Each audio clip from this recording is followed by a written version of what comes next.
My name is Abiy Gebreselassie. I'm an Ethiopian. Currently I'm living in London, UK.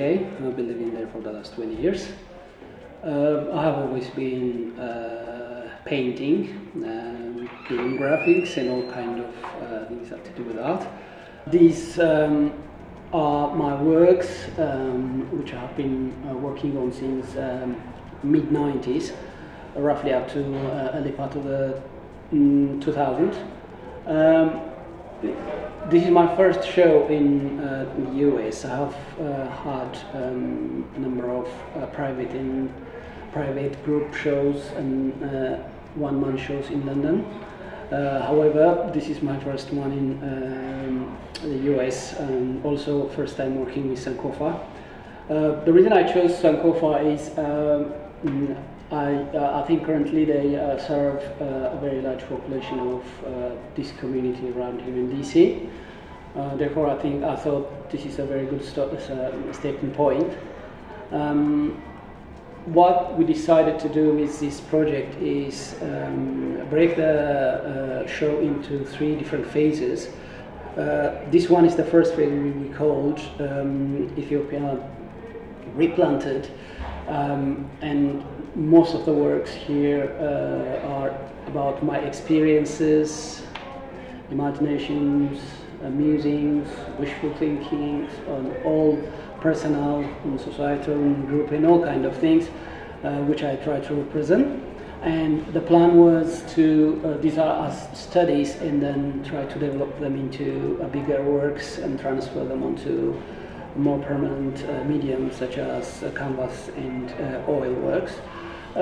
Some of them are already transferred, but as group of works, these are the first important works to me, because most of them are very personal, and also, as everybody knows, the first study of any work will be very close to you, because the first feeling you invest in that idea and trying to explore it and represent it is much more stronger than the later one, which you transfer. Basically, it will be much more technical rather than personal exploration, even though you can add a bit here and there.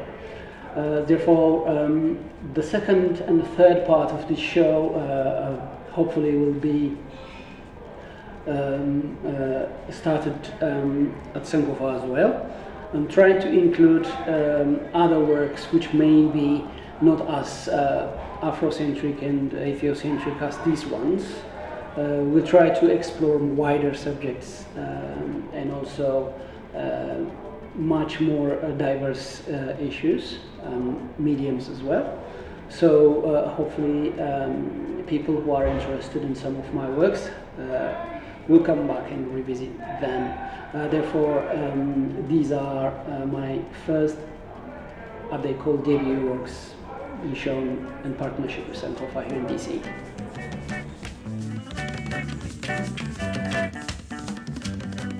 I'm afraid I'm going to disappoint you. I've never been to any art school. I've got no formal education. But as far as I remember, even when I was a kid, my high school teachers always complained because the top of my exercise was always ruined because of my doodling. I don't pay enough attention because I always doodle. If something bored me, I don't talk, but I just doodle. So I'm engaged personally with my own thoughts always, so that's my way of passing the time. I never thought about what art is, I never thought what I was doing. But then once you get matured, especially after not in the 90s, when I moved back to London, you are surrounded by a lot of artworks. Even though we have got a lot of brilliant artists back home, there are not enough venues and there are not as respected as they are in the West and other developed economies. So that provokes you into, okay, I can do this. I mean, some of them look for my, in art terms, uneducated eyes, this is childish. So you want to express yourself and see, how do I look compared to these guys? What do they use? And some of the early part of my development, pushed me to read as much as I can all of the classically well-known artists like Picasso, Da Vinci, all of the French expressionists, the impressionists, all of these things. I went through most of their books and their plates. I went to all of the fortunately I was living in the middle of London, so most of the museums are close by, and I had lots of free time, and the entrance was free as well. So those things I'm sure would have influenced the way I do things.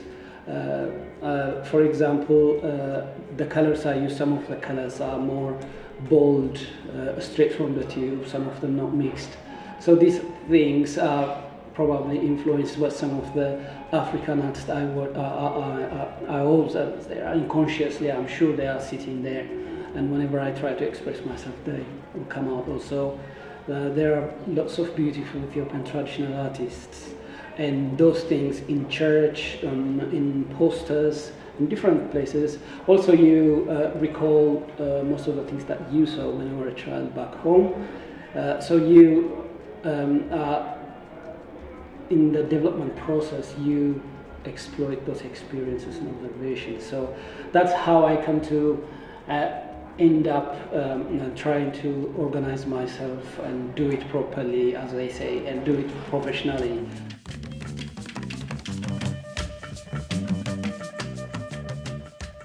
A few notice some of the works are pretty strong, whichever way the color representation is very, the hue is very strong. Some of them are, as you say, maybe you could describe them political. For example, one of the works I see in front of me, probably that's out of shot. That one over there with the red. That is its title is The Burden of Identity, and generally I'm trying to represent my thought regarding your personality, identity, and who you are when you move into a different society. Especially at my age, when I come here, I was about 24, 25.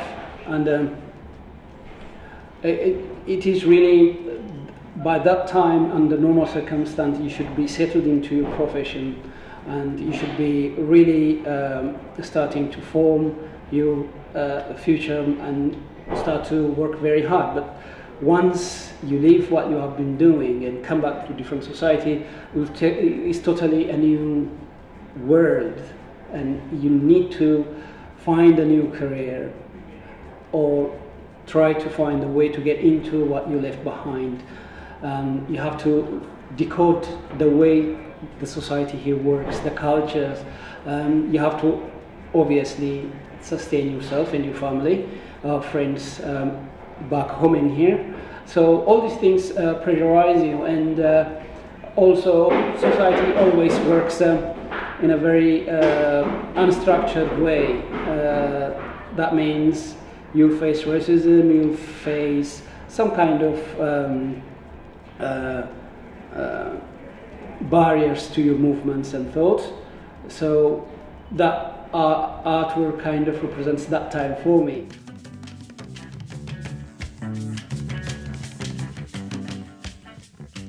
It is very personal work for me. Basically, we could see an AK-47 and a kind of burial kind of ceremonial thing. You could see a number on it. That's 160508.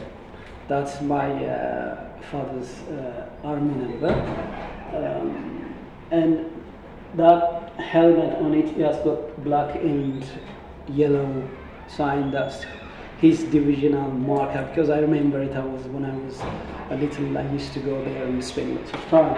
And the reason why this art is so personal to me is in 1990, when the Derg, the last government and the current forces were fighting, my father was there. He was probably 65 or 66 at the time, and he was enrolled to serve, well, I don't know to what capacity, so he went there, but in 1991, early 1991, once I was in London, I was told that he passed away. So nobody in our family knows how he passed away, whether some people say he was sick and was in a hospital, that's how he passed away. Some say it was war, nobody knows. So it's really untied and it's an open for the whole of the family. Therefore, I kind of want to have what the other people say closure. So for myself, this is how I represent that period. If I were there or if I can find something, this is how I represent it. And also, generally, when you look at it, I don't think it was, for whoever did this, it was not right for him to go at that place at that age, because he's far too old to go to war. And that's the situation in Ethiopia was at the time. So.